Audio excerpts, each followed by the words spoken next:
EPS 95, EPFO to process all applications by March 31st. Starting April 1st, 2025, the scheme will provide a guaranteed pension along with benefits such as family pension provisions and dearness relief adjustments.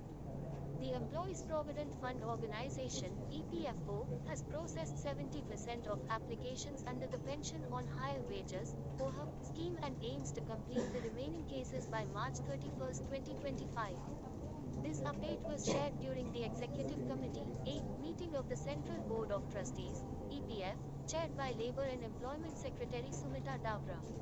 The committee urged the EPFO to speed up processing, particularly for members who have already deposited the required amounts, including those from large public sector undertakings. The scheme follows a Supreme Court ruling on the matter. Efforts to simplify claim processing. To improve service for its members, the EPFO is working on simplifying claim processing, including reducing validation steps for partial withdrawals. A technical committee has suggested easing the requirements in Form 31 for advance withdrawals. The AIC was briefed on these developments and officially approved the Unified Pension Scheme (UPS) for EPFO officers and staff, aligning with a recent government notification. Starting April 1st, 2025, the scheme will provide a guaranteed pension along with benefits such as family pension provisions and dearness relief adjustments. Employees currently under the National Pension System (NPS) will have the option to switch to the new scheme. Implementation of Centralized System on Higher Pension. The EPFO has rolled out the Centralized Pension Payment System (CPPS) across all regional offices as of January 2025. This system allows pensioners to access their payments from any bank, branch, or location in the country. In its first month, 69.4 lakh pensioners received their payments through CPPS, achieving a 99.9% success rate.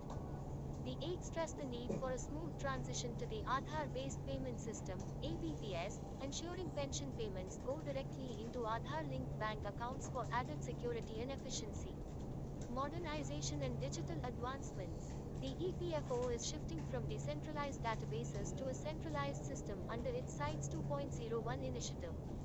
This upgrade, expected to be completed by March 31, 2025, aims to improve claims processing and replace outdated software, boosting efficiency and service quality. Additionally, the EPFO provided an update on its EPFO 3.0 plan, which focuses on making the organization more responsive to members' needs through enhanced technology and digital solutions. Higher pension. Wrapping up, the EPFO is making steady progress in processing pension applications, improving claim procedures, and modernizing its systems. With initiatives like the Unified Pension Scheme, Centralized Pension Payment System, and database upgrades, the organization aims to provide faster and more efficient services. By March 31, 2025, these efforts will enhance pension delivery, ensuring better financial security for members while streamlining operations through technology-driven solutions.